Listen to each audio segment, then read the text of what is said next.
wallahu ghaniyyun alim.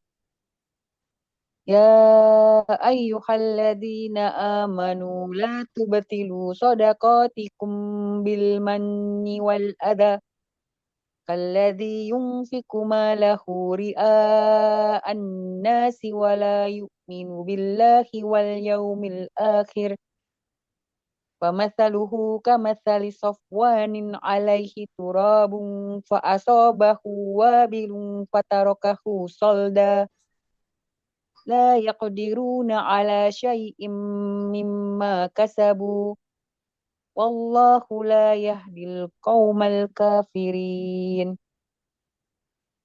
ومثل الذين ينفقون أموالهم ابتغاء مرضات الله وتثبيتا من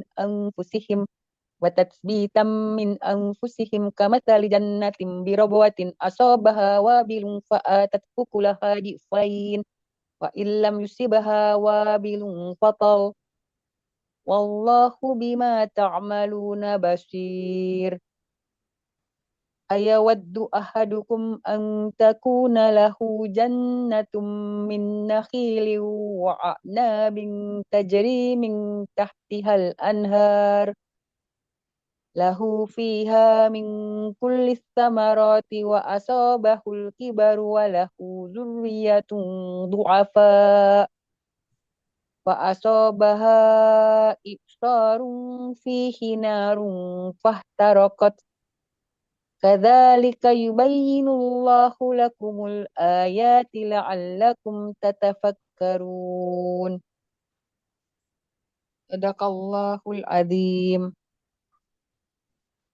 Terjemahannya, aku berlindung kepada Allah dari godaan setan yang terkutuk dengan nama Allah yang Maha Pengasih, Maha Penyayang. Perumpamaan orang-orang yang menginfakkan hartanya di jalan Allah seperti sebutir biji yang menumbuhkan 7 tangkai. Pada setiap tangkai ada 100 biji. Allah melipat gandakan bagi siapa yang Dia kehendaki. Dan Allah Maha Luas, Maha Mengetahui. Ayat 262. Orang yang menginfakkan hartanya di jalan Allah, kemudian tidak mengiringi apa yang diinfakkannya itu dengan menyebut-nyebutnya dan menyakiti perasaan penerima, mereka memperoleh pahala di sisi Tuhan mereka. Tidak ada rasa takut pada mereka dan mereka tidak bersedih hati. Ayat 263. Perkataan yang baik dan pemberian maaf lebih baik daripada sedekah yang diiringi tindakan yang menyakiti.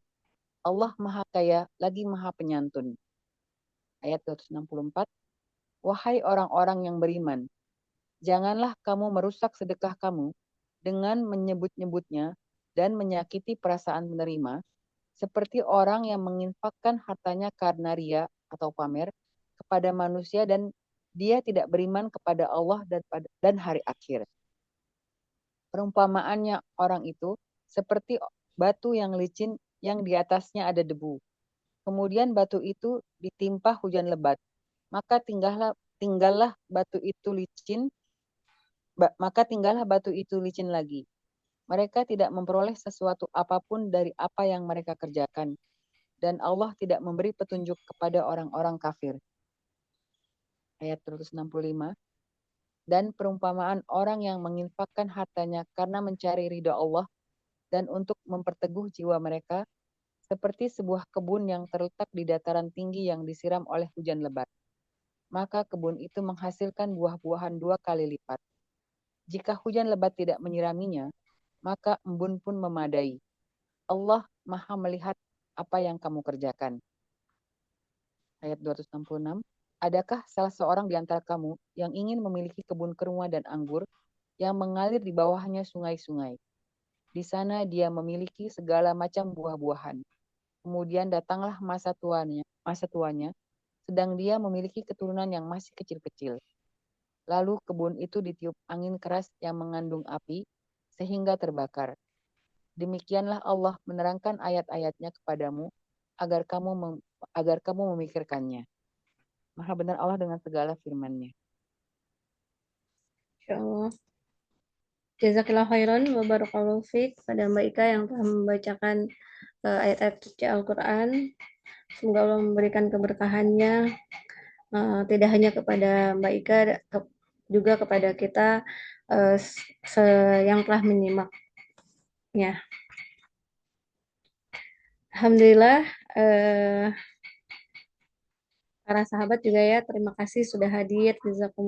Jazakumullah khairan. Insya Allah acara selanjutnya yaitu tausiah dari Ustadz Muji. Kepada Ustadz Muji disilakan. Ya, terima kasih Mbak. Assalamualaikum warahmatullahi wabarakatuh. Waalaikumsalam warahmatullahi wabarakatuh. Alhamdulillah, salatu wassalamu ala rasulillah wa ala alihi wa ashabihi wa man tabi'ahum bi ihsan ila yaumiddin amma ba'du. Allahumma faqihna fid din wa Allahumma rabbana zidna ilma warzuqna fahma. Rabbi shrah li sadri wa yassir li amri wahlul 'uqdatam min lisani yafqahu qawli.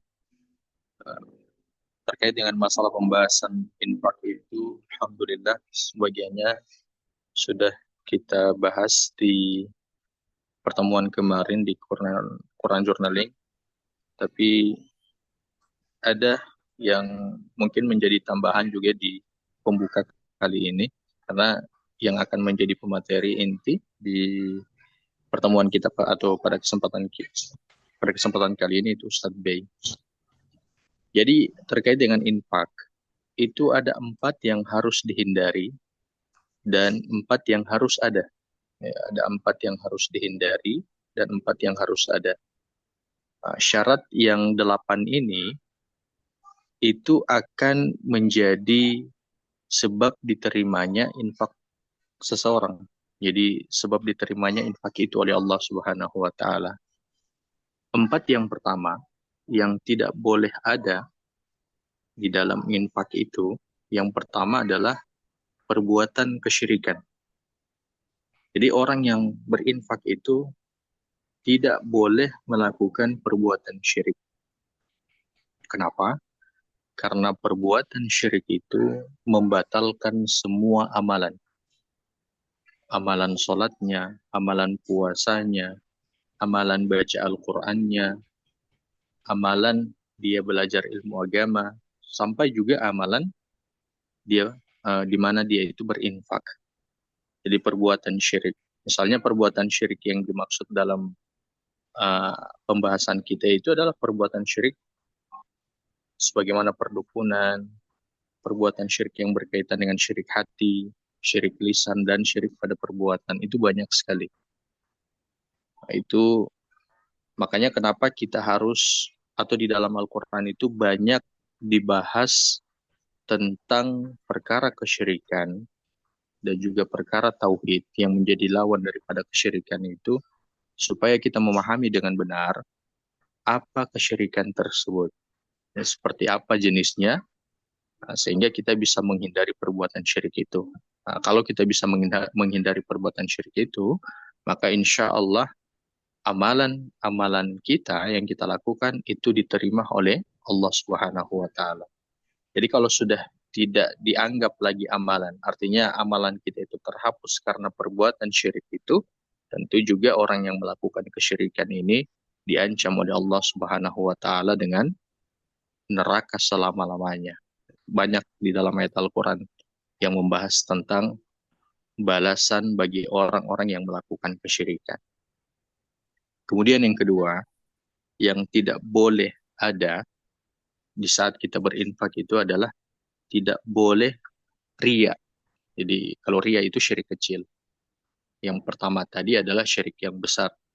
Kalau yang kedua ini adalah syirik kecil, ria.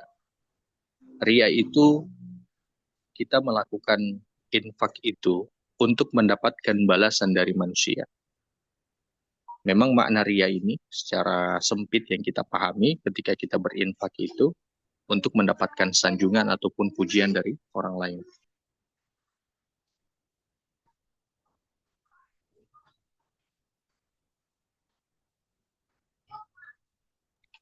Kemudian ria itu juga dia bermaksud atau bermakna ketika kita berinfak, kita ingin mendapatkan balasan infak itu dari orang yang kita beri. Misalnya kita memberi itu supaya orang ini meringankan ataupun mau membantu kita. Itu bisa masuk pada perkara riya. Jadi kita melakukan infak itu semata-mata hanya untuk Allah Subhanahu wa taala. Jadi kita niatkan untuk mendapatkan balasan dari Allah. Karena kalau kita menginginkan balasan dari manusia sedangkan dia tidak melakukan apa yang kita harapkan, maka tentu kita akan mengungkit ataupun kecewa dengan orang yang kita beri tersebut. Kemudian yang ketiga, yang tidak boleh ada dalam infak ini, itu tidak boleh mengungkit pemberian yang telah diberikan. Jadi mengungkit ini, dan itu telah saat ini. Tapi mengungkit ini bisa dilakukan oleh memberi ini di tahun-tahun. Misalnya ketika sudah dewasa atau ketika sudah besar, apalagi kalau berkaitan dengan masalah perawatan. Misalnya dia membantu orang itu dan dia merawat orang tersebut. Lalu ketika sudah dewasa, mungkin orang yang dia bantu itu melakukan perbuatan yang mengecewakan dia, maka kemudian dia mengungkit pemberian yang selama ini dia berikan kepada orang tersebut. Jadi yang ketiga itu tidak boleh mengungkit pemberian yang telah diberikan. Karena itu bisa membatalkan infak. Kemudian yang keempat, tidak boleh menyakiti hati mereka yang meminta atau yang memberi. Di dalam Al-Quran surat Ad-Duha, Allah menyebutkan di ayat itu, kalau kita tidak mau memberi, maka jangan menyakiti mereka. Memang banyak sekali hari ini orang-orang yang memanipulasi sedekah ya, untuk kepentingan pribadi mereka. Kalau memang itu terbukti, tidak masalah kita memberikan peringatan kepada mereka dan memberikan ancaman kepada mereka yang memanipulasi program-program sedekah itu. Tapi kalau itu belum jelas bagi kita, maka tidak boleh kita menuduh mereka atau tidak boleh kita menyakiti hati mereka. Bisa jadi mereka itu memang butuh.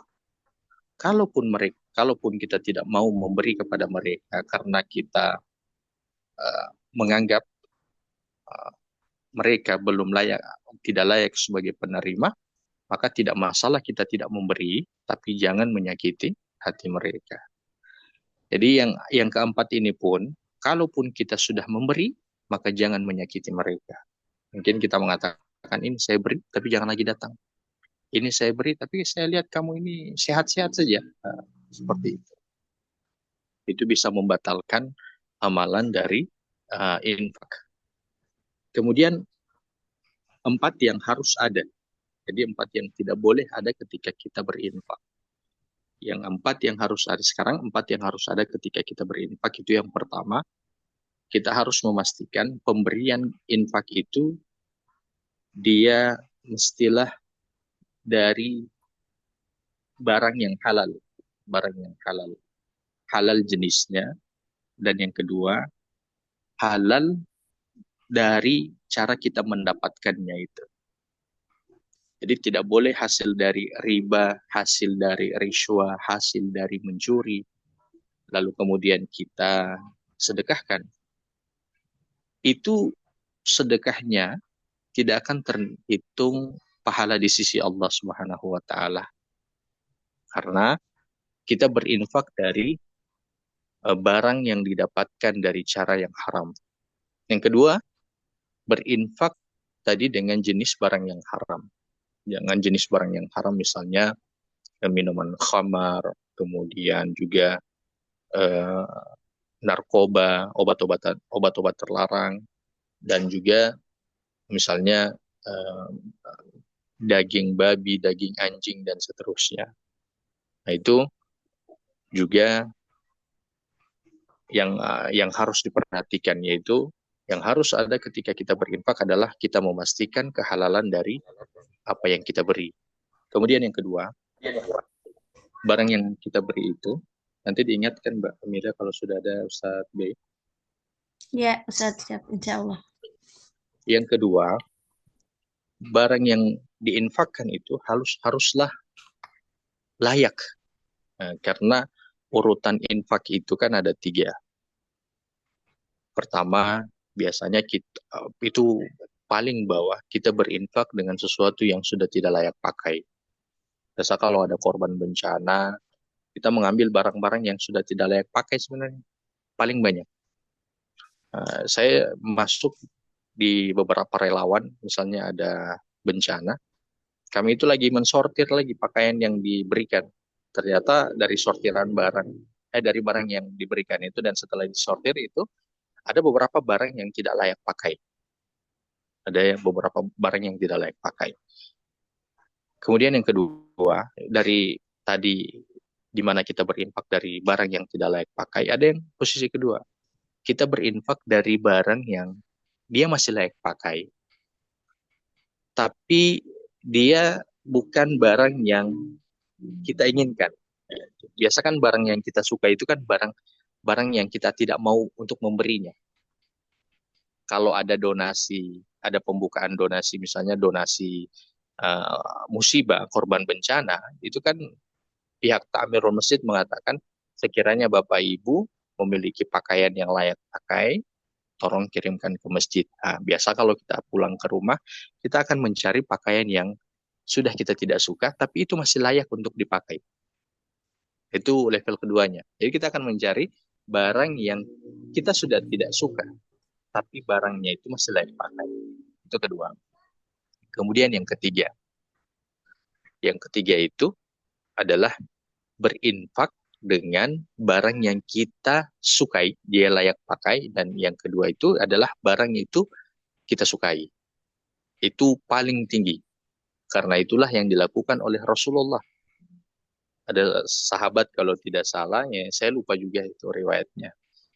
Ada yang barang yang beliau kenakan, maka beliau langsung memberikan itu kepada sahabat tersebut. Gitu. Padahal barang itu adalah barang yang beliau suka. Jadi yang paling tinggi adalah kita berinfak dengan apa yang kita sukai. Apa yang kita sukai dan itu layak pakai. Kemudian yang ketiga, yang harus ada ketika kita berinfak itu adalah kita niatnya untuk mencari ridhonya Allah Subhanahu wa Ta'ala. Nah, makanya dalam hal berinfak ini, ketika kita mencari ridho Allah, maka keyakinan kita akan balasan dari Allah itu akan semakin kuat. Karena di dalam ayat Al-Quran itu banyak sekali disebutkan orang-orang yang berinfak itu adalah orang-orang yang meyakini akan janjinya balasan dari Allah. Nah, karena kan ketika dia berinfak itu, dia tidak sudah mengeluarkan sesuatu, artinya sudah berkurang dari apa yang dia punya. Ini pertama. Yang kedua, dia kan tidak mengharapkan balasan dari orang yang menerima. Maka di situ, orang yang seperti ini disebut sebagai orang yang membenarkan. Orang yang membenarkan keterangan yang datang dari Al-Quran bahwa dia akan diberikan balasan yang besar. Kemudian yang keempat, yang harus ada ketika kita berinfak itu adalah rasa bahagia. Rasa bahagia. Kenapa pentingnya ada rasa bahagia? Karena kita kalau berinfak kadang ada rasa menyesalnya. Kadang ada rasa menyesalnya. Sudah diberi infak itu, kita kemudian terpikir, ya kalau saja uang yang kemarin saya beri atau pakaian yang saya beri kemarin itu saya tidak kasih, mungkin saya pakai hari ini atau saya gunakan untuk hal-hal yang lain. Jadi terkadang ketika kita berinfak itu biasanya kita itu akan merenung, lalu kemudian ada rasa penyesalan ketika kita telah mengeluarkan infak tersebut. Makanya yang keempat yang harus ada ketika kita berinfak itu adalah rasa bahagia, rasa senang. Nah, jadi sebagaimana yang saya sebutkan tadi, inilah 4 yang harus diperhatikan ketika kita berinfak. Dan yang terakhir sebagai tambahan, untuk berinfak atau ketika kita melakukan infak, ada niat untuk berinfak, maka jangan menundanya. Karena di dalam ayat Al-Quran, Allah menyebutkan, fastabiqul khairat. Bersegeralah menuju kebaikan atau mengerjakan kebaikan. Karena kenapa? Setiap amalan itu ada saja gangguannya dari setan untuk membisikkan kepada kita agar kita membatalkan amalan tersebut. Jadi kalau misalnya kita sudah berniat untuk berinfak, maka segerakan untuk melakukan itu. Karena kalau kita menundanya, ya memang sudah ada niat untuk kita berinfak. Tapi kalau kita memberikan waktu dulu, nanti besoklah saya akan melakukan itu. Biasanya setan akan datang. Setan akan datang dan akan memberikan tawaran-tawaran yang mana tawaran itu menjadikan kita tidak jadi untuk berinfak. Dan ini bukan cuma berlaku di infak, itu berlaku juga di semua amalan. Ada orang yang sudah niat untuk berumroh, sudah mengumpulkan uang, tiba-tiba uangnya sudah banyak, maka setan akan datang ke dia, kenapa tidak buka usaha saja dari uang yang kamu kumpulkan itu? Atau ketika dia mau beramal untuk sholat, atau misalnya sudah untuk menutup aurat dengan sempurna, maka setan akan datang. Kenapa mesti sekarang kamu menutup aurat? Nanti saja. Gitu. Ataupun kalau misalnya berkaitan dengan masalah sholat, kenapa sekarang kamu masih bisa melakukannya nanti? Itu ketika kita beramal, maka segeralah. Dengan Allah menyebutkan dalam ayat Al-Quran, berkaitan dengan amalan, itu segera untuk dilakukan. Kenapa? Karena pasti akan ada setan mengiringi ketika kita menunda amalan yang akan kita lakukan tersebut. Demikian, Mbak Amida. Mungkin sebelum masuk waktu sholat maghrib di sini, kiranya ada yang bertanya atau mau sharing. Ya, Silakan, ya. Mbak. Ya baik, syukran Ustadz. Jazakallah khairan atas pencerahannya. Masya Allah sekali ya. Baik, kita buka sesi tanya jawab. Kepada sahabat yang mau bertanya, disilahkan. Assalamualaikum Ustaz, Ustaz Kunji. Boleh bertanya ya Ustaz?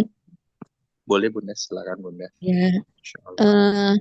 sebab diterimanya infak yang tidak boleh dari perbuatan kesirikan, khususnya gini. Orang yang syirik berarti menduakan Allah ya Ustaz ya. Nah, apakah arti syirik itu sama dengan murtad Pak Ustaz? Iya. Jadi perbuatan kesyirikan itu ada namanya pembatal keislaman. Dan pembatal keislaman itu ada di dalam bukunya Syekh Shalih Fauzan, itu ada 10. Dari 10 yang disebutkan itu, satunya adalah murtad. Kemudian yang lainnya disebutkan adalah perbuatan menghalalkan apa yang Allah haramkan. Kemudian yang ketiga itu meyakini ada manusia yang memiliki sifat sebagaimana sifat yang hanya bisa dimiliki oleh Allah. Misalnya kita meyakini ada manusia yang memiliki kemampuan untuk bisa mengetahui perkara yang gaib yang tidak disebutkan dalam Al-Quran maupun hadis. Maka kalau kita meyakini hal seperti itu kepada orang lain, ataupun kita meyakini diri kita seperti itu, berarti kita telah menuhankan orang tersebut. Jadi murtad atau perbuatan syirik itu sama-sama sebagai pembatal keislaman. Oh iya. Ya, jazakallah. Oh, Ustaz, terima kasih. Ya, wa iyyak. Ya, untuk sahabat yang lain, silakan langsung open mic jika ada yang ingin ditanyakan kepada Ustadz sebelum Ustadz melaksanakan sholat maghrib. Saya bertanya ya. Silakan Bunda Yasmin. Assalamualaikum Ustadz, saya ada pertanyaan mengenai bunga yang kita terima kalau kita ada uang di bank. Kan bunga itu hukumnya haram Ustadz ya? Iya, Bunda. Ya, nah tapi kita kadang-kadang tidak bisa menghindari bunga tersebut. Misalnya uang pensiun kita dibayarkan ke bank yang sudah ditentukan oleh lembaga kita. Jadi mau tidak mau kita ada bunga, tapi kita tidak mau gunakan bunga tersebut. Lalu bunga itu kita ambil, kita sedekahkan. Itu hukumnya tidak boleh ya Ustadz ya. Habis bunga itu harus kita apakan gitu. Terima kasih Ustadz. Ya, sama-sama Bunda. Jadi, bunga yang ada dari uang tabungan kita itu, kata para ulama, itu terbagi banyak. Nah, kalau dibiarkan di bank, maka pihak bank itu akan memanfaatkan itu untuk transaksi yang lain. Maka itu harus diambil. Nah, ketika kita mengambilnya, tidak boleh kita memanfaatkan itu untuk diri kita dan untuk keluarga kita. Kata para ulama, pendapat yang pertama, uang yang haram itu dipergunakan untuk pembuatan infrastruktur seperti sebagaimana atau pembuatan jalan, kemudian drainase, kemudian yang ketiga itu kamar mandi atau toilet seperti itu Bunda. Tapi kemudian ulama yang lain menyebutkan dia boleh diberikan kepada fakir miskin, boleh diberikan kepada orang lain, yang penting itu tidak terkecuali itu untuk diri kita dan keluarga kita. Jadi kalau kita berikan kepada fakir miskin, itu diperbolehkan. Yang tidak boleh apabila itu diberikan untuk pembangunan rumah ibadah, itu masjid. Seperti itu Bunda. Oke, sekarang Ustadz, sekarang kira. Iya, apaan Bunda. Ya. Satu lagi ya Ustadz, ada Kak Yukiko yang sudah raise hand. Silahkan Kak Yukiko. Ya singkat saja. Terus kalau kan tidak boleh disebut-sebut. Terus kalau ada misalkan di masjid ada ditulis dana ini dari ini, dana ini Bapak ini disebutlah namanya dan akhirnya ditulis di papan-papan di masjid itu kan ada biasanya ditulis kan itu menyebut-nyebut nama si yang pemberi infak kan atau gimana itu kan biasanya panitia masjid itu kan dia pakai mikrofon ngobrol apa bilang angka-angka tersebut detail itu jadi gimana bagusnya tuh Ustaz? Ya terima kasih. Iya. Jadi berinfak itu kalau punya tujuan untuk memotivasi orang lain untuk melakukan itu, maka itu tidak masalah. Misalnya kita berinfak, lalu kemudian disebutkan nama kita, itu tidak masalah. Yang dia masuk dalam hal perkara ria ini adalah perkara yang berkaitan dengan masalah hati. Yang hanya diketahui oleh dia yang berinfak tersebut. Makanya ria itu diibaratkan sebagaimana semut hitam yang ada di batu hitam dan dia ada di malam hari. Jadi tidak ada yang mengetahui, tidak ada yang tahu semut itu kecuali hanya dia dengan Allah saja. Jadi kalau misalnya tujuannya untuk memberikan motivasi agar supaya orang lain mengikuti apa yang dia lakukan, ini tidak masalah. Yang dikhawatirkan atau yang tidak diperbolehkan, ini berkaitan dengan niatnya itu untuk ria saja. Ria itu mendapatkan sanjungan, pujian, ataupun manfaat duniawi yang memang dia inginkan. Gitu, Mbak.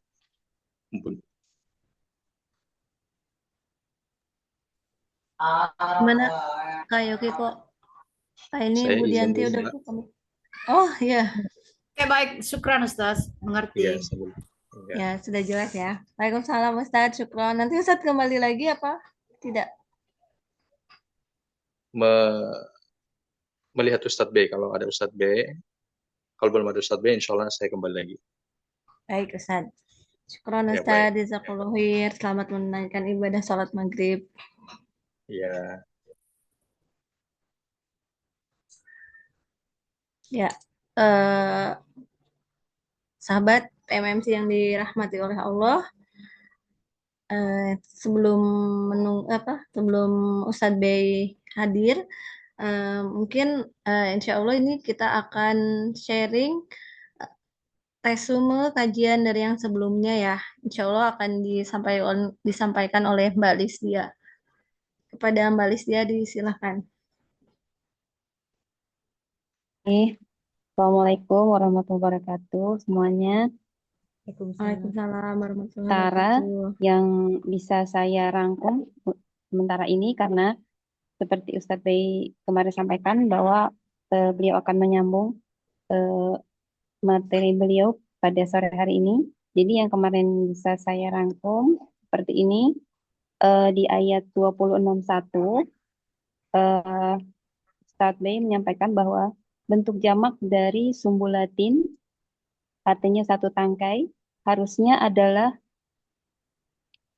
sumbulatin. Alif, ada alif ya. Sumbulatin artinya tangkai-tangkai. Bentuknya adalah regular plural. Seperti ditemui pula pada surat Yusuf ayat 43 dan 46. Bentuk jamak di sini adalah bentuk regular plural atau jamak yang terhitung, yang artinya 7 tangkai. Alih-alih menggunakan kata sumbulatin sebagai bentuk jamaknya, ayat ini justru menggunakan kata sanabil yang merupakan bentuk jamak superplural atau jamak yang tidak terhitung, yang artinya 7 tangkai yang tak terhitung.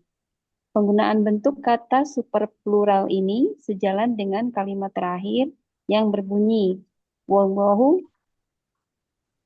Wallahu yudhi'u liman yasya wallahu wasi'un alim. Allah memberikan pahala bagi siapa yang dia kehendaki. Allah Maha Luas lagi Maha Mengetahui. Artinya bahwa Allah bisa memperbanyak sesuai apa yang Allah mau. Kemudian di ayat 262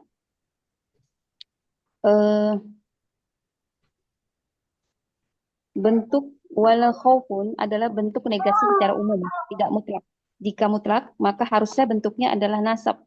Maksudnya berakhiran A, seperti la ilaha illallah, tidak ada sama sekali yang patut disembah selain Allah, atau la roiba, tidak ada sama sekali keraguan. Ini adalah bentuk eksklusif negasi. Padahal rasa takut itu penting bagi manusia. Karena sebagai abdi atau hamba Allah, kita harusnya memiliki rasa takut untuk tunduk pada Allah. Ada rasa takut yang disisakan untuk kehidupan manusia. Namun ada pula rasa takut yang tidak beralasan. Rasa takut inilah yang dijanjikan oleh Allah akan dihilangkan jika kita berinfak di jalan Allah. Dengan syarat tidak menyebut dan menyakiti perasaan penerima. Hal yang lain adalah frase wala khaufun artinya mereka tidak takut, bentuknya adalah isim atau kata benda. Kata benda ini tidak mengandung dimensi waktu. Sementara frase wala hum yahzanun, mereka tidak bersedih, bentuknya adalah fiil atau kata kerja. Kata kerja ini mengandung dimensi waktu. Kata benda tidak mengandung dimensi waktu, kata kerja mengandung dimensi waktu. Takut yang merupakan kata benda adalah kondisi hati yang tidak nyaman pada hal yang sifatnya belum terjadi. Dan takut itu selalu ada, atau lebih sering terjadi, atau lebih permanen. Sedangkan sedih yang merupakan kata kerja adalah kondisi hati yang tidak nyaman pada hal yang sifatnya sudah terjadi. Sedih ini tidak selalu ada dan tidak permanen. Itulah mengapa untuk kata takut digunakan kata benda, sementara kata sedih menggunakan kata kerja. Kemudian hal berikutnya, dalam Al-Quran, frase wala khaufun alaihim wala hum yahzanun, ini tersebar di 13 tempat, terbanyak di surat Al-Baqarah. Infak dan sedekah adalah kunci kebahagiaan. Ini adalah janji Allah, dengan syarat tidak mengiringi apa yang mereka infakkan itu dengan menyebut-nyebutnya dan menyakiti perasaan penerima. Ini adalah konsep kebahagiaan dalam Islam, yaitu bahagia dunia dan akhirat. Perlu diketahui bahwa resume ini belum saya cek lagi ke Ustadz, karena ini baru sementara. Nanti bila ada yang harus diperbaiki, insya Allah akan saya perbaiki. Demikian Mbak Amidah. Syukron, jazakillah khair, Mbak Listia. Sebelumnya, Masya Allah ya. Apa yang Ustadz sampaikan di pekan lalu bisa terangkum di sini. Terus saya juga mengingatkan kepada sahabat di WAG kemarin, Bunda Tara sudah menyampaikan pesan dari Ustadz Bey kepada kita untuk mempelajari 13 ayat yang tadi ya yang disebutkan sama Mbak Listia, wala khaufun alaihim walahum yahzanun ya.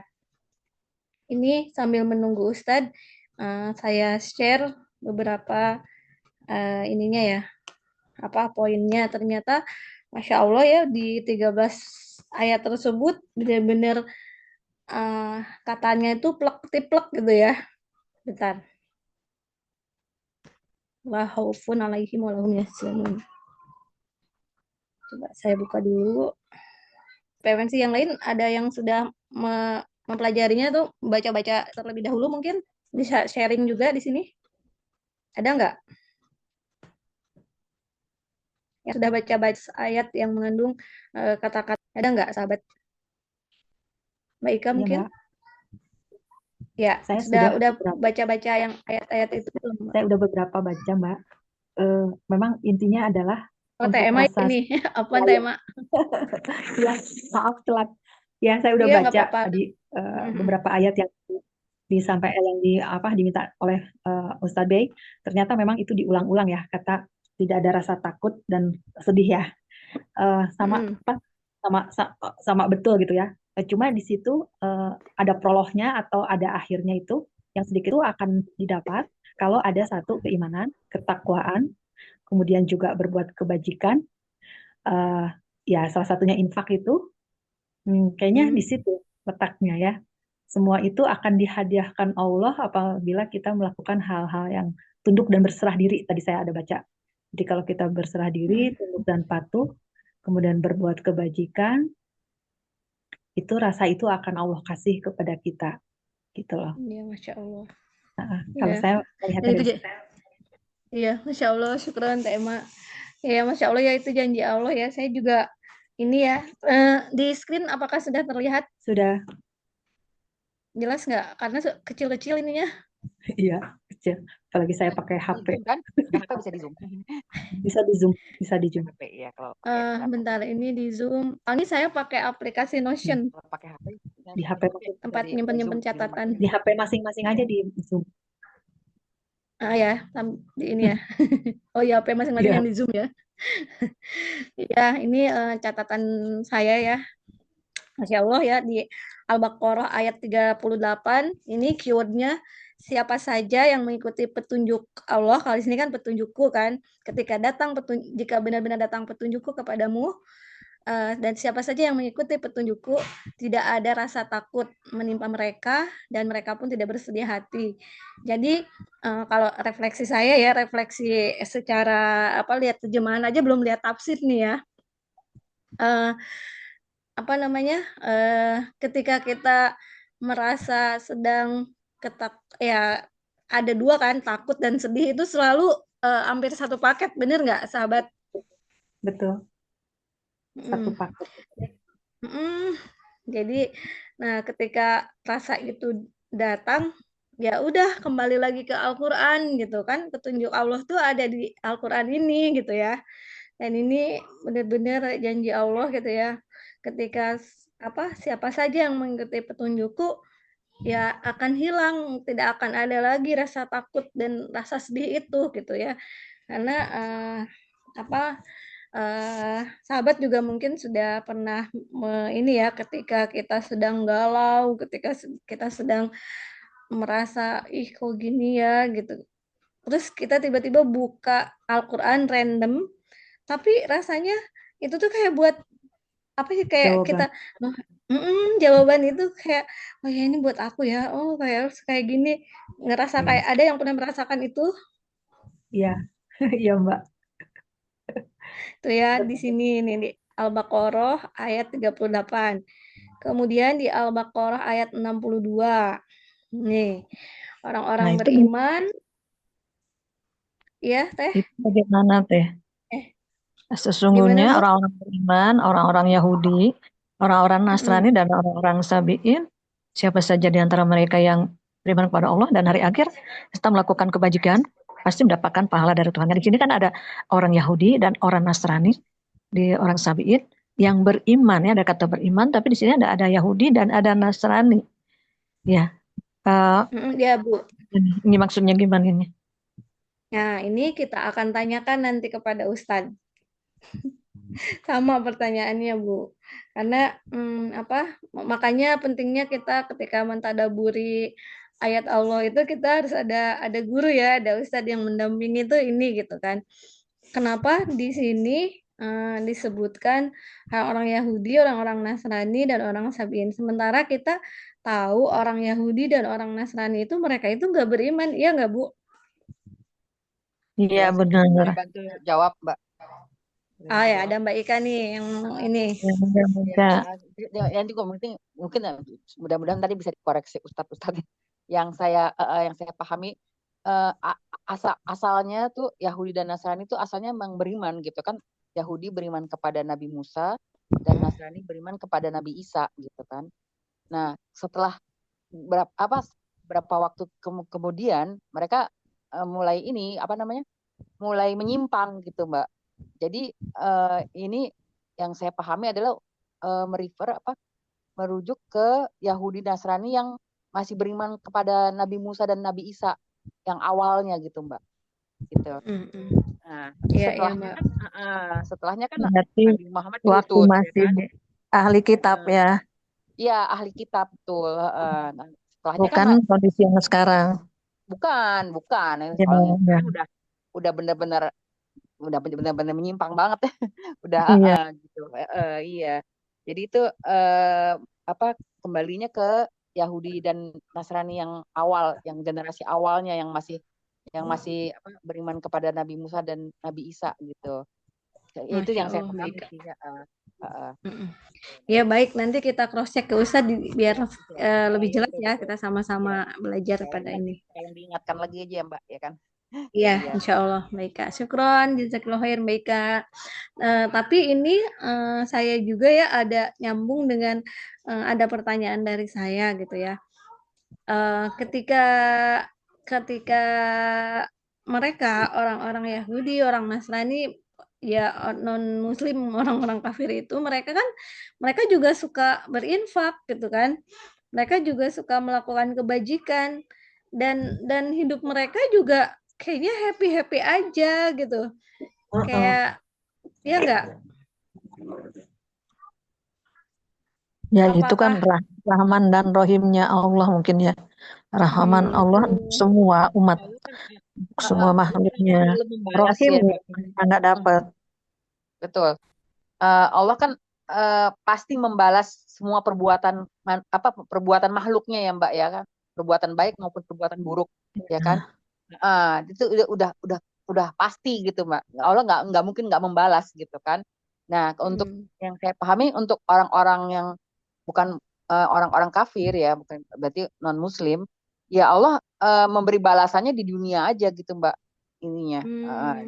Jadi Allah kasih balasan aja, langsung gitu. di dunia gitu ya. Betul. Nanti di akhirat dia nggak dapat apa-apa lagi gitu, Mbak. Artinya amalan-amalan infaknya itu nggak bermanfaat buat dia di akhirat, nanti udah nggak di ini lagi, nggak dapat apa-apa gitu, Mbak. Malah bisa jadi menambah siksa gitu kan, karena dia berinfaknya kan bukan karena Allah gitu, Mbak, malah nambah dosa jadi sebenarnya. Gitu sih yang saya Iya. Ya rohimah untuk semua.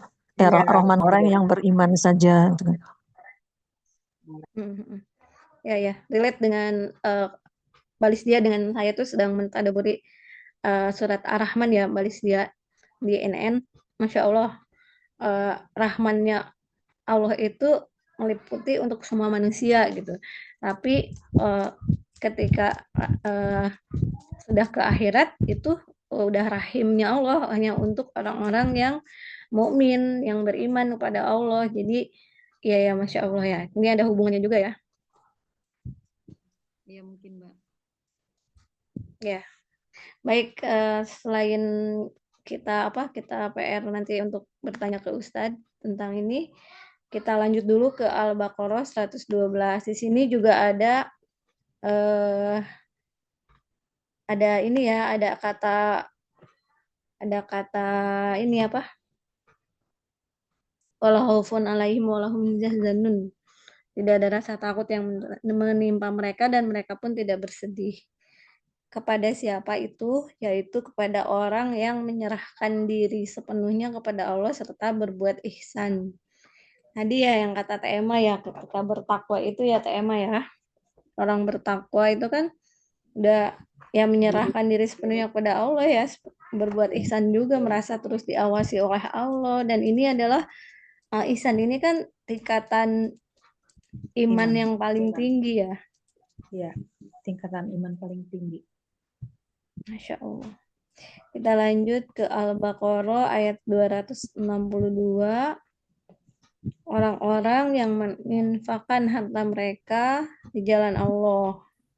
Oh, ini yang sedang kita pelajari ya Allah. Astagfirullah. Kita skip dulu yang itu ya. Kita ke Al-Baqarah ayat 274. Allah akan memberikan Allah menyebutkan bahwa tidak ada rasa takut pada mereka dan tidak pula mereka bersedih itu kepada orang-orang yang menginfakkan hartanya pada malam dan siang hari baik secara rahasia maupun terang-terangan. Mereka mendapat pahala di sisi Tuhannya. Jadi orang-orang yang menginfakkan hartanya pada malam dan siang hari mau rahasia mau terang-terangan mereka nggak akan merasakan takut lagi dan mereka tidak bersedih. Kak Yukiko silahkan open mic langsung.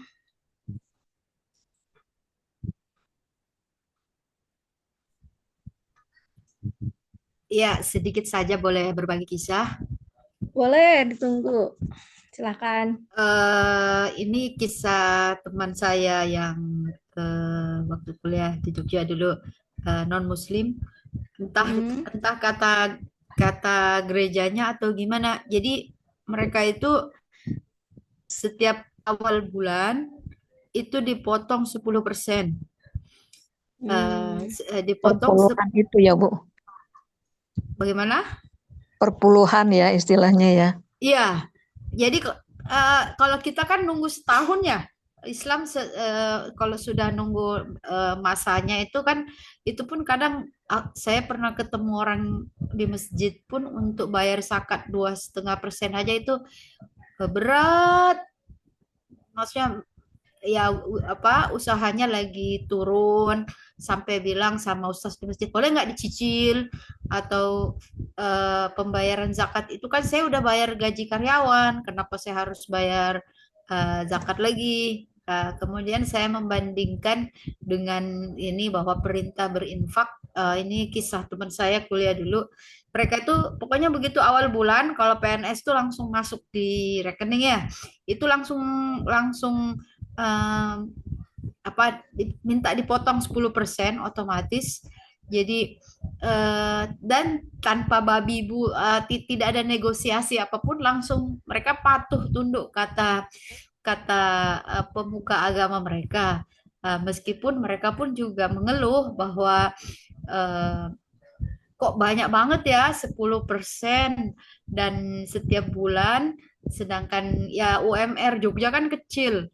UMR Jogja itu kan kecil. Jadi mereka bilang, tapi mereka benar-benar saya patuh dan taat kata ini, tapi mereka ya tidak ada ya nanti dibalas surga. Mereka selalu diiming-imingi ya nanti dibalas surga, nanti dibalas surga. Jadi saya pun berkaca dari teman-teman non Muslim tersebut, mereka pun berinfak, bahkan infaknya di awal bulan nggak boleh komplain, nggak boleh protes, langsung 10%. Sedangkan ya waktu itu biaya hidup pas masih COVID ya waktu itu jadi bilang aduh tuh gimana. Jadi mereka meyakini bahwa ya, uang yang di jalan yang dia infakkan itu adalah nanti diiming-imingi surga dan segala-galanya. Jadi mereka pun Islam berinfak, mereka pun infak bahkan nominalnya itu udah fix dan mereka pun ada rasa sedih dan mereka pun ada bersedih hati. Eh, tapi mereka sedih dan bersedih hati lebih ke arah kehidupan perekonomian, anak-anak mau sekolah, biaya-biaya hidupnya makin lama makin naik. Tetapi mereka punya komunitas yang saling menguatkan sesama sesama gereja itu. Mereka, saya melihat itu mereka saling menguatkan. Oh iya, ini nggak apa-apa, ini nggak. Jadi sesama mereka itu menularkan energi-energi positif lah, menguatkan iman bahwa ini untuk kepentingan akhirat lah, seperti itu. Yang sayangnya orang Islam tidak, yang di lingkungan saya tidak ada yang seperti itu. Saya belum menjumpai yang seperti itu. Itu kita perlu banyak perlu pekerjaan rumah bagi kita orang Islam. Seperti itu. Terima kasih. Terima kasih Mbak Yukiko sharingnya. Masya Allah kita jadi tahu ya bahwa ternyata memang ya kayak di ini ya di ayat 62 surat Al-Baqarah ini. Baik, Alhamdulillah Ustadz Bey sudah hadir. Kita akan langsung menyimak penjelasan dari Ustadz Bey, tausiah dari Ustadz Bey. Assalamualaikum Ustadz Bey. Waalaikumsalam warahmatullahi wabarakatuh. Terlambat. Ya, sesuai janji. Ustadz. Sampai tanggal 30. Ya. Iya. Udah diskusi apa ini?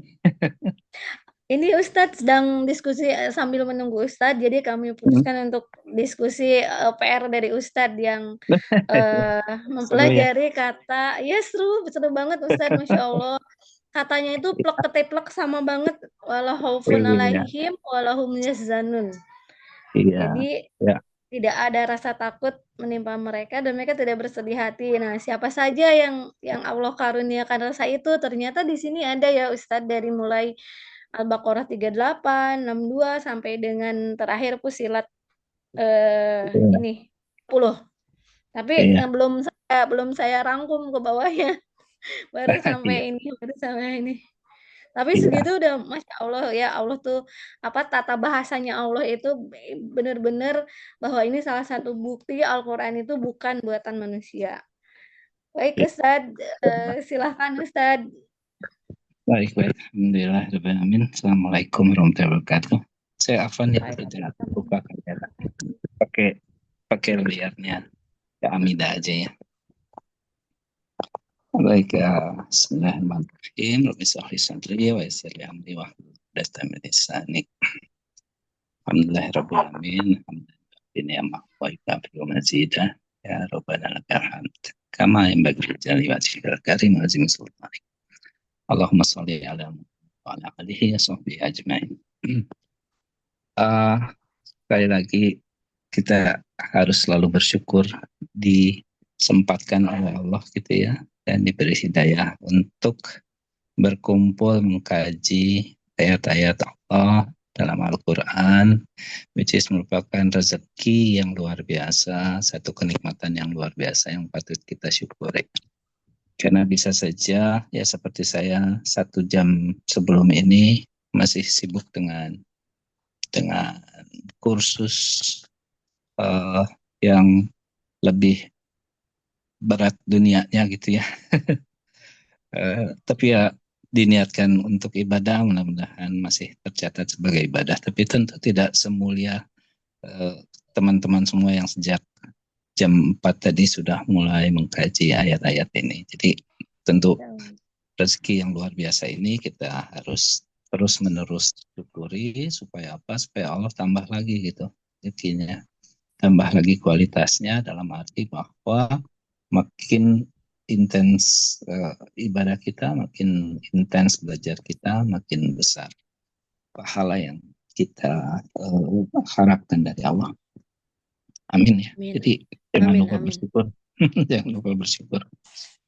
Oke, yang la khaufun alaihim wa lahum yahzanun yang memang seru, dan itulah kunci kebahagiaannya di dunia, karena tidak ada rasa takut untuk masa depan, tetapi karena bentuknya la khaufun, kita sudah pelajari ini bukan absolute negation Karena kalau absolute negation itu bentuknya nanti jadi la khaufa. Nah, la khaufun itu berarti sebagian besar rasa takut itu Allah hilangkan. Tapi masih disisakan rasa takut yang memang perlu untuk kita menjalankan hidup. Ya, artinya yang paling penting adalah rasa takut kepada Allah. Jangan sampai itu hilang. Bahkan harus terus dipupuk nih, rasa takut kepada Allah, takut kepada neraka, takut kepada hari pembalasan itu harus dipupuk. Ya. Nah, nanti kita lihat bahwa bahkan ketika kita berinfak pun harus ada rasa takut di dalamnya, takut nggak diterima gitu infaknya gitu kan. Nah itu kaitannya dengan itu. Nah sedangkan walahum yahzanun, dan mereka tidaklah termasuk pada orang-orang yang bersedih hati gitu ya. Nah ini juga penting karena yahzanun itu kata kerja, berarti rasa takut kita itu biarkanlah berlalu. Rasa sedih kita berlalu. Tapi yahzanun pasti nanti timbul lagi, tapi nanti akan dihapus sama Allah. Masya Allah. Yang Ustadz, paling apakah Ustadz mau sharing screen? Enggak, saya belum siapkan apa-apa, tapi kita lihat di ayatnya aja, ayat nanti 24, 264, 263 sampai 266 ya kita ya. Baik, Ustadz. Tapi mungkin sedikit tentang la khaufun alaihim itu yang kemarin saya tertarik agak sedikit bentuknya berbeda adalah Fussilat 30 tadi ya. Fussilat 30 bentuknya kemarin dibahas juga sama Kak Dian di pengajian teman-teman di Kimia 84 ya. Bunyinya A'udzubillahi minasyaitonirrajim, Bismillahirrahmanirrahim. Silakan dilihat surat 41 ayat 30 ya. Innal ladzina qalu rabbunallahu tsumma istaqamu tatanazzalu 'alaihimul malaikatu alla takhafu wa la tahzanu ya. Jadi bentuknya adalah alla takhafu wa la tahzanu. Nah, ini adalah perkataan malaikat kepada seseorang yang sepanjang hidupnya dia berkata Rabbunallah ya. Rabb kami adalah Allah. Terus kemudian tsumastaqamu. Kemudian mereka istiqomah terhadap statementnya tersebut ya. Nah, di sini diceritakan di dalam tafsir bahwa ayat ini menceritakan ketika sakaratul maut ya, malaikat datang ya.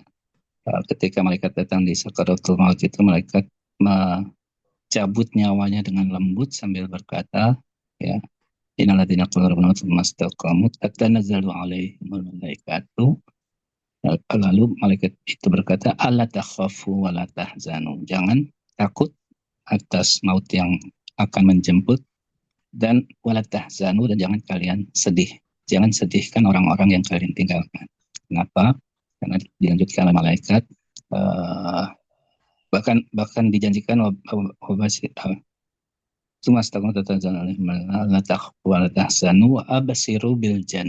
lihatlah surga yang sebentar lagi akan engkau masuki. Nah itu adalah berita baik gitu kan, berita baiknya ketika ditampakkan oleh para malaikat ketika kita dalam sakaratul maut. Sedih lagi kita meninggalkan ya. Bahkan kemudian dilanjutkan oleh malaikat, nahnu awliya'ukum fil hayati dunya wa fil akhirah. Itulah la khauf dan la tahzan yang kita harapkan ya, mudah-mudahan kita masuk kepada golongan orang-orang yang diceritakan di dalam ayat ini ya. Amin. Nah itu catatan pelengkap tentang la khaufun alaihim wa lahum yahzanun dalam ayat Fussilat 30 spesifik dalam bentuk yang berbeda. Malaikat berkomunikasi dengan kita pada saat sakaratul maut, dia bilang jangan takut, kamu jangan takut dan kamu jangan sedih, di depanmu ada surga. Sedangkan apa yang kau tinggalkan dan apa yang akan kau lalui di akhirat, nahnu awliya, kamilah penolong kalian. Indah ya kalau ada seperti itu, positif ya, kita jadi optimis ya. Asal apa? Qalu rabbunallahu tsumastaqamu. Nah, tsumastaqamunya inilah yang berat.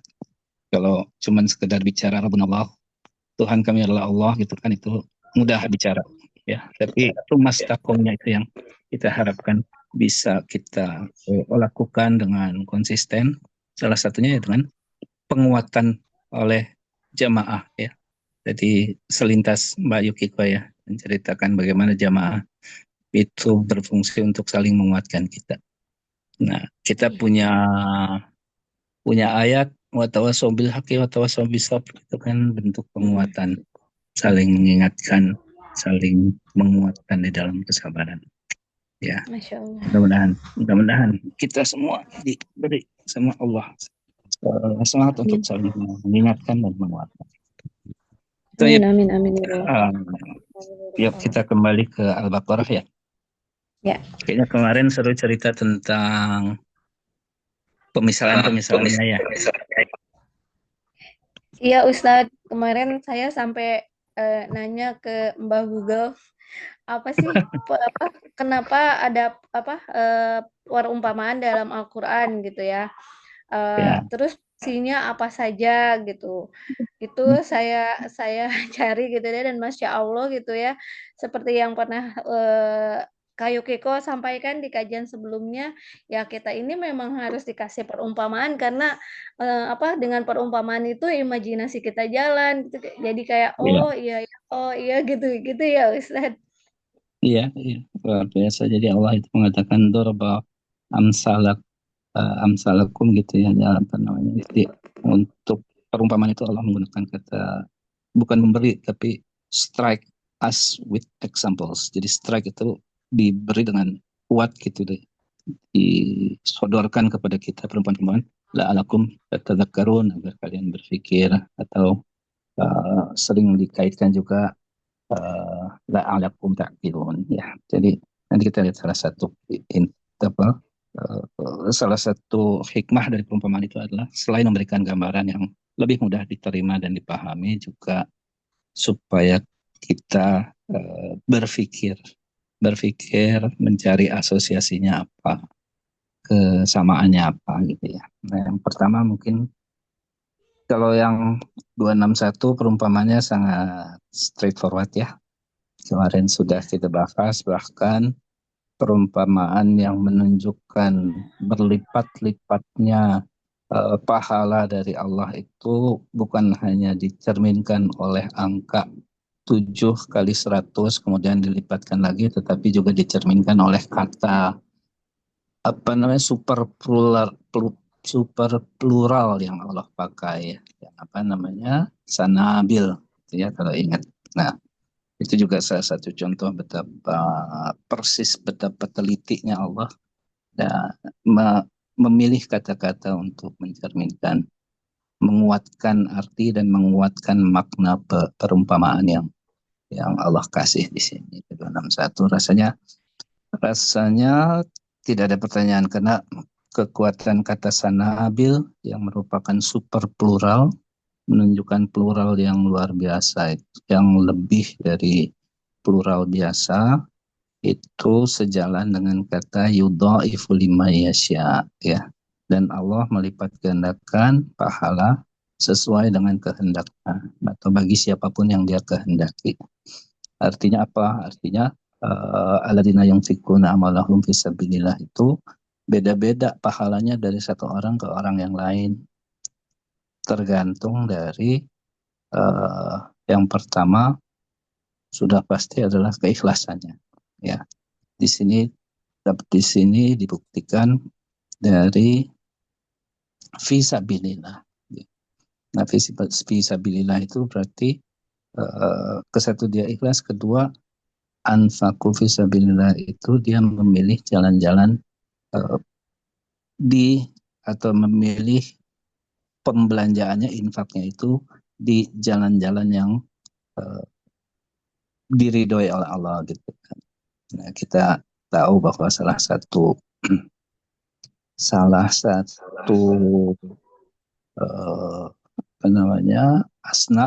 asnaf itu artinya penerima zakat adalah mereka yang fisabilillah gitu. Ini adalah salah satu pihak yang berhak menerima zakat kita. Tapi ada juga tujuan-tujuan yang lain, penerima lain yang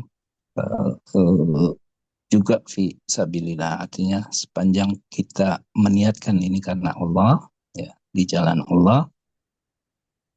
Ingat sebelum ini kita bicara tentang peperangan, ya kan, bagaimana ketika peperangan, bicara tentang peperangan di ayat 243, 244, 245 itu Allah memfirmankan barang siapa yang meminjamkan kepada Allah pinjaman yang baik, maka Allah akan memberikan balasan juga yang berlipat-lipatnya. Nah, itu pinjaman artinya kita memberikan infaknya, hartanya, tenaganya, waktunya, pemikirannya untuk berperang di jalan Allah. Nah, itu juga satu fisabilillah. Tapi memberi makan orang miskin itu juga fisabilillah. Nah, seluas apa atau bagaimana Allah melipatkan pahala terhadap infak kita itu tergantung keikhlasan, kedua tergantung ketepatan, ya, ketepatan artinya ketepatan dari yang kita infakkan. Jadi tepat itu dalam arti kalau kita melihat ada saudara yang dekat atau bahkan orang tua, maka infak kepada mereka itu lebih tepat dan lebih utama dibandingkan ke infak yang misalnya kepada masjid yang sudah megah gitu, ya misalnya gitu ya. Nah, jadi ada prioritas yang antara lain kalau nggak salah di Al-Baqarah 215 lah, ketika yas'alunaka anil anfikun, para sahabat bertanya, ya Rasulullah, apa sih yang harus kami infakkan? Itu antara lain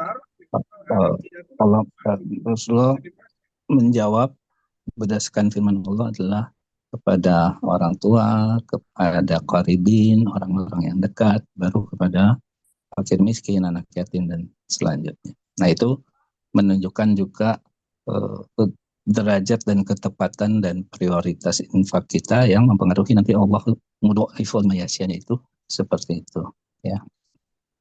Nah, itu kemudian Allah bilang Allahu wasi'un alim. Allah Maha luas dan Maha mengetahui.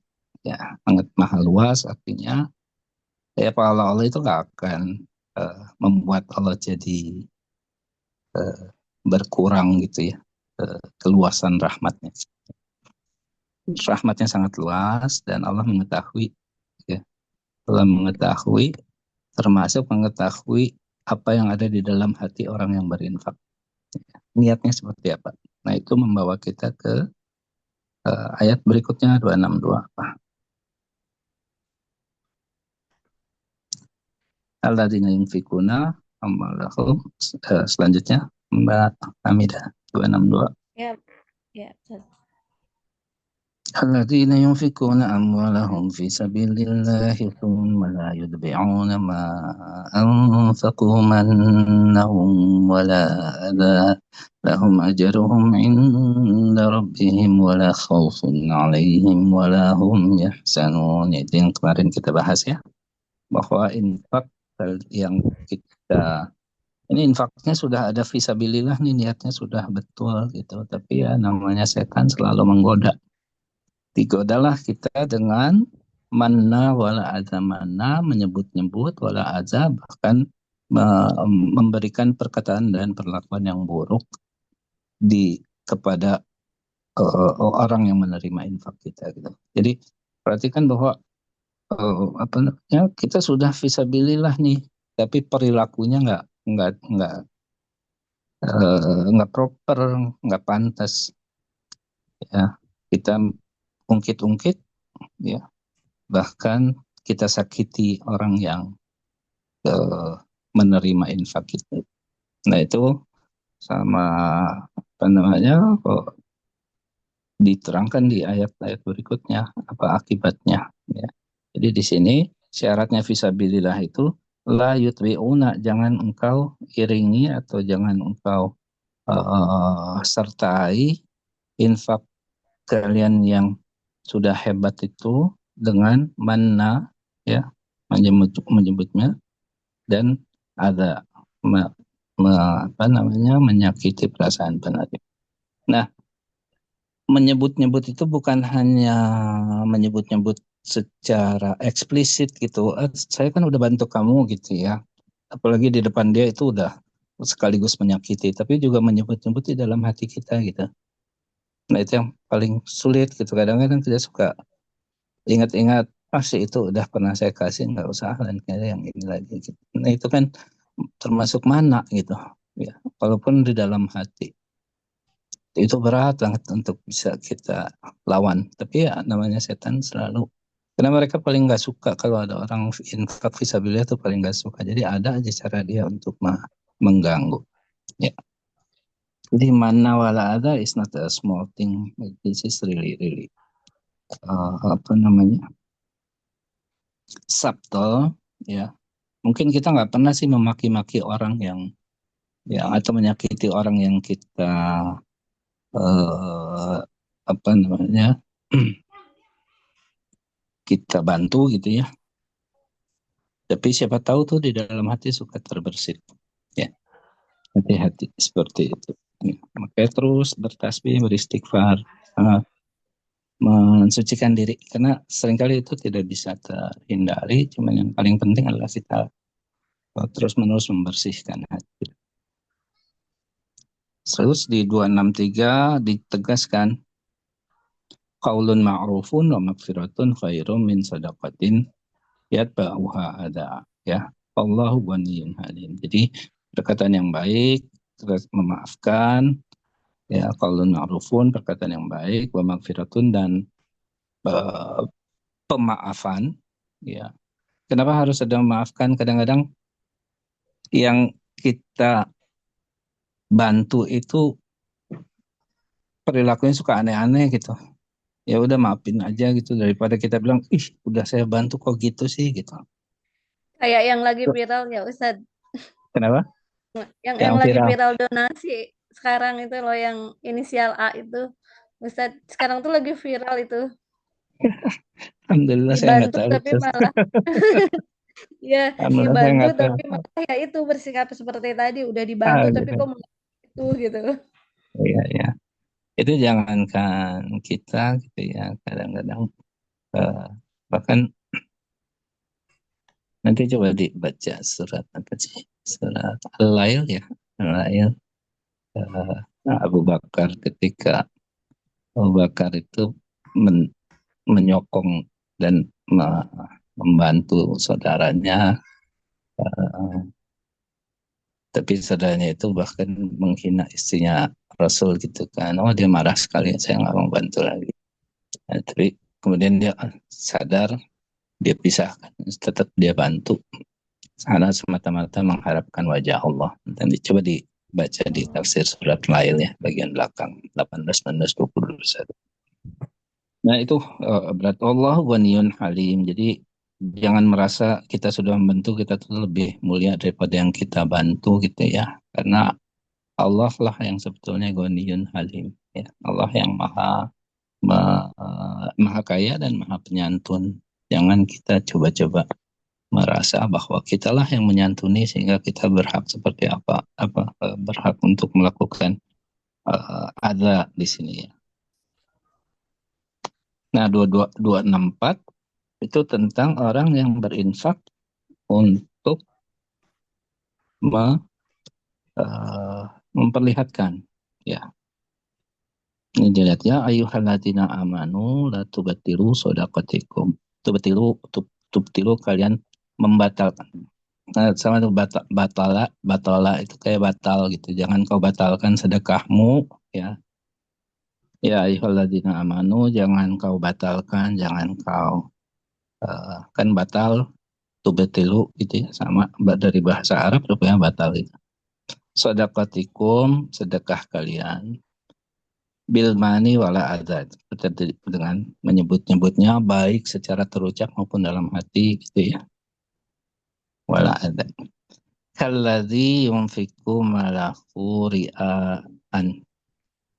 Karena walaupun kita tidak bermaksud untuk riya, tapi karena dalam hati terbersit diungkit-ungkit itu sama orang yang riya gitu.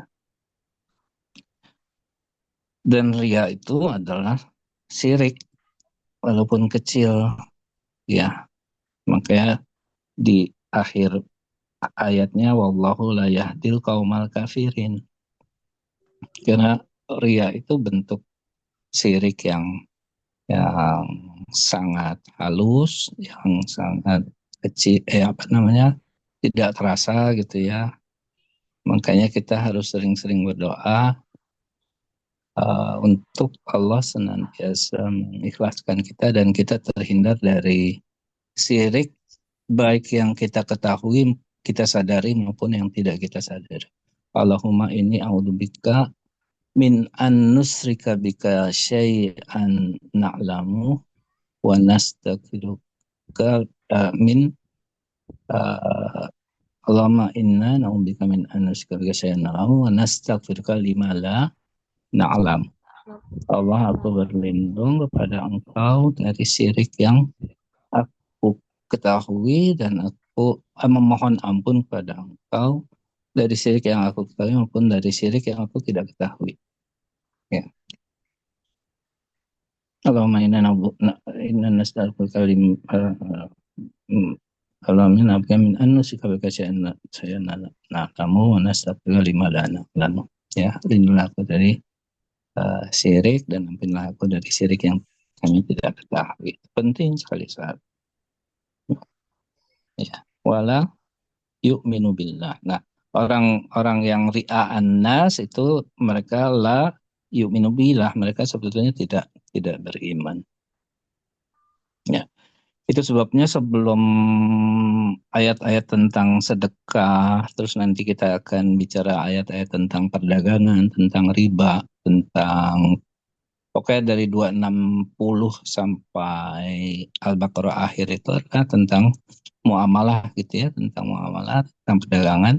Tapi sebelum itu Allah bicara tentang perang dan tentang hidup dan mati. Nah itu berarti sebelum muamalah kita itu nanti terbangun harus sudah mantap dan kokoh kekuatan iman dan tauhid yang Allah ajarkan di ayat-ayat sebelumnya. Ya. Sekuat seorang Ibrahim ya yang mengatakan bahwa Tuhanku adalah Allah gitu. Yang menghidupkan dan mematikan. Nah, iman itu, kekuatan iman dan tauhid itu adalah dasar untuk sedekah dan muamalah yang nanti akan kita pelajari. Nah, persoalan kita sekarang ini kenapa muamalah kita berantakan gitu ya, mungkin karena dasar tauhid dan imannya kurang kuat. Ya, kurang kuat. Jadi kalau dilihat dari posisi ayat-ayat ini di dalam surat Al-Baqarah, kita bisa memahami kenapa ditaruhnya di belakang setelah Allah bicara tentang syariat haji, tentang perubahan kiblat, haji, puasa, terus talak gitu ya, semua gitu kita lihat. Bahkan terakhir adalah tentang perang Nabi Daud, terus terakhir ayat kursi, dan ditutup dengan kisah orang yang mempertanyakan bagaimana Allah menghidupkan sesuatu yang sudah mati. Dan ditutup contoh terakhir adalah Ibrahim ya, yang bukan mempertanyakan, dia saking cintanya sama Allah, dia bilang, Allah, bagaimana sih engkau menghidupkan sesuatu yang sudah mati? Sama Allah dikasih petunjuk ya. Dan kunci dari petunjuk itu adalah Ibrahim makin yakin dan tenanglah dia gitu. Tatmainal qalbi ya. Nah, hati yang tenang itulah yang tenang karena iman dan tauhid, itulah yang menjadi dasar kita bisa bersedekah tanpa riya gitu, tanpa mana wala hadza. Karena kalau imannya bermasalah, nanti walaupun infak sebesar apapun akan terhapus. Ya. Terhapus seperti apa? Seperti di ayat famasaluhu famasali sofwanin alaihi, ya, alaihi turab, ya. Famasaluhu famasali sofwanin alaihi turab.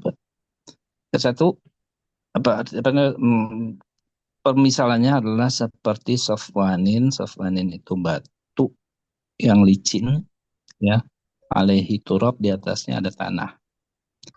Kenapa Allah pakai batu? Ini cerminan dari hati yang keras. Hati yang keras. Kenapa nggak pakai yang lain gitu? Bukan batu, misalnya tanah gitu. Tanah gersang bisa aja.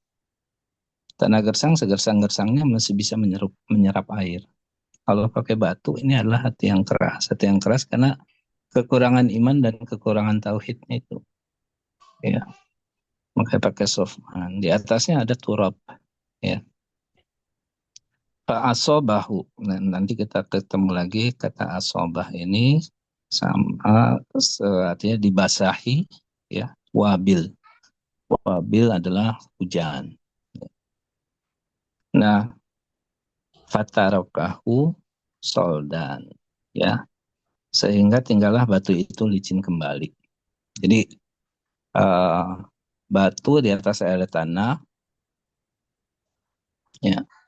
Tapi kan dia berinfak nih, si hati keras ini kan dia berinfak juga kan, dia bilang apa namanya, mereka berinfak walaupun dengan riak gitu kan. Tapi tetap riaknya itu di atasnya Tuhan masih ada tanah. Lalu kalau tanah di atas batu yang tumbuh itu kan paling lumut ya, atau tanaman-tanaman kecil gitu, jamur atau apa gitu ya. Jadi kelihatan sih kayak ada tumbuhan gitu. Nah itu kelihatan, oh dia bagus tuh infak, dia senang berinfak gitu kan. Tapi ketika diteliti lebih dalam, ketika dikati, ini ternyata cuma lumut doang gitu. Dan nggak ada akarnya ke bawah. Cuma nempel di atas tanah yang tipis di atas batu. Sehingga ketika hujan datang, wabilun, ya, fa'asobahu wabil, ya, dia bilang, solda, licin lagi si batu itu. Hilang semua yang tadi kelihatan kayak tanaman di atas tanah yang tipis itu tadi, ya. Layak diruna ala syai'in, ya, mereka tidak menguasai suatu pun dari apa yang fima kasabu, apa yang mereka usahakan. Jadi nggak ada artinya tuh sedekah-sedekah seberapapun banyaknya kalau dimaksudkan dengan riya. Kalau itu ditanam atau coba ditanam di atas batu yang keras, ya. Ya. Nah, terus terakhir baru Allah mengatakan wallahu la yahdil qaumal kafirin, ya. Kenapa disebut kafirin? Karena mereka yang yunfiku malahu ria'an nas, Allah bilang wala yu'minu billah. Mereka tidak beriman pada Allah. Itu berarti pemisalan yang keberapa? Yang kedua, ya. Nah, yang berlawanan dengan tanah yang tipis di atas batu itu adalah di ayat 265. 265, orang yang menginfakkan harta mereka untuk liwajhillah, untuk amwalakum ibtigoa, mencari mardotillah, ridho dari Allah, watasbitan min anfusihim, ya. Jadi mereka betul-betul berinfak untuk mendapatkan ridho Allah, dan tatsbita min anfusihim, tatsbita min anfusihim itu artinya dia berinfaknya itu mantap gitu, nggak ragu-ragu, ya, sabit, yakin bahwa Allah akan memberi pahala yang berlipat-lipat, seperti tadi udah dikatakan di 261 tuh, dia udah nggak mikir-mikir lah, ya, pokoknya infak demi Allah, ya, ingin mendapatkan ridha Allah. Itu tatbita min anfusihi. Kan kadang-kadang kita juga infak nggak ya gitu. Berapa ya, 10.000, 120, udah nggak usah mikir, tatbita anfusihi. Nah, bagi mereka ini adalah bukan tanaman seperti tadi lumut atau jamur atau apa segala, tapi ini seperti kebun, ya, jannah, ya, birob watin asobaha wabil. Jadi seperti kebun lalu kena hujan, ya, wabilun wa atat ukulaha, kebun yang atat ukulaha, menghasilkan buah-buahan, ya, di fine. Di fine ini kan bentuk dua gitu ya, ini ya, ini gitu kan, jadi 2 kali lipat dibandingkan dengan kebun-kebun yang lain, ya. Fa'ilam yusibha wabilun fatal, kalaupun tidak dibasahi dengan hujan yang deras, wabilun itu hujan yang deras, fatal. Fatal itu hujan yang sedikit pun cukuplah. Jadi artinya mau sedekahnya banyak, mau sedekahnya sedikit, hujannya mau deras kek, hujannya mau cuman rintik-rintik gerimis kayak ya celek-celek gitu ya, tetap si kebunnya itu tetap rindang dan menghasilkan buah 2 kali lipat. Kenapa? Karena ibtigoa mardotillah watas bitan min anfusikum. Jadi niatnya untuk mendapatkan ridha Allah, dan dia yakin walaupun cuman punya 1.000 perak tapi yakin, gak ragu-ragu. Nah, kita yang punya 100 juta mengeluarin 500.000 aja, tapi kasih nggak ya? Dia nanti ini nggak ya? Apa segala macam. Nah, itu kurang yakin tuh. Kurang tatsbita min anfusikum. Kalah sama yang infaknya cuma 1.000. Tapi dengan keyakinan. Ya. Mengharapnya sih sama, mengharap ke mardotillah gitu. Tapi yang satu ragu-ragu, yang satu yakin. Nah, beda kan, karena mereka ini ke satu, ya, hujan yang besar dan hujan yang gerimis itu beda. Yang kedua, yang satu berdiri di atas keridhaan, harapan terhadap keridhaan Allah, yang di ayat sebelumnya berdiri di atas harapan keridhaan manusia. Nah, yang manusia itu dia bukan jannah, itu dia cuma selapis tanah yang tipis di atas batu yang keras. Batu yang keras itu adalah hati yang keras, kurang iman, kurang tauhid. Ya. Sedangkan hati yang lembut itu seperti tanah yang bisa menghasilkan kebun yang lebat dan buahnya berlipat-lipat. Nah, itu masalah terakhir 266 adalah masal yang keempat ya berarti ya. Ini kan ketiga ya. Yang keempat yang mungkin kemarin ramai didiskusin ya. Ya, Tapi waktunya udah hampir habis. Awayaddu. Nah, di sini bentuknya adalah apakah, pakai kata a. Pertanyaan, apakah kalian ingin atau apa kalian ayawaddu ahadukum, apakah salah satu dari kalian atau setiap dari kalian, ada di antara kalian ahadukum yang ingin punya jannah seperti tadi. Waduh, mau banget, ya kan? Kita pengen banget punya jannah, apalagi kebun ini ada di dataran tinggi, ya kan? Lahu jannatun min nakhilin wa a'nab, jannah di dalamnya ada di antara pohon-pohon lain, terutama ada anggur dan kurma. Kenapa anggur dan kurma? Kemarin sudah dibahas ya, karena anggur dan kurma itu manfaatnya banyak, bisa jadi obat, bisa jadi manisan, bisa jadi makanan pokok, pokoknya top lah gitu kan, makanan yang top. Ya. Tajri min tahtihal anhar, lagi di bawahnya mengalir sungai-sungai, artinya ini kan kayak gambaran di surga gitu, tapi si kebun ini kayak pengairannya cukup gitu, udah nggak perlu biaya untuk mengairinya gitu, nggak perlu nyuruh orang untuk jaga, tukang untuk menyirami, dia udah tumbuh, apalagi di dataran tinggi.